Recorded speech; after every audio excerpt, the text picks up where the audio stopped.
Commissioner وقاص رشید نے معذور طالب علم راشد مسعود کی تعلیم حاصل کرنے کی دیرینہ خواہش پوری کرتے ہوئے انہیں سیلیوٹ پیش کیا اور ڈی ای او اسپیشل ایجوکیشن کو بلا کر ہدایت جاری کی کہ راشد کا نویں جماعت میں داخلہ بھجوایا جائے، ہفتہ وار ٹیوشن کا اپنی نگرانی میں انتظام کیا جائے اور ان کے ٹرانسپورٹ کا بندوبست بھی کیا جائے تاکہ راشد مسعود اپنی پڑھائی کو جاری رکھ سکیں۔ اس موقع پر راشد کو مفت ویل چیئر اور مفت کتابیں بھی عنایت فرمائیں۔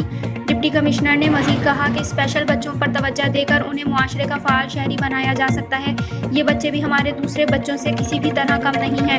حکومت پنجاب اسپیشل بچوں کی پڑھائی اور دیگر امور پر خصوصی توجہ دے رہی ہے تاکہ یہ بچے بھی ملک کی ترقی میں اپنا فعال کردار ادا کر سکیں۔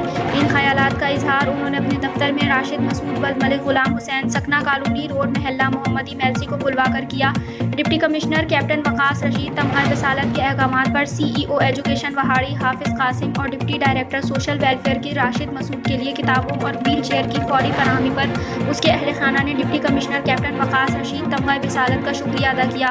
رپورٹر محمد رمضان میلسی۔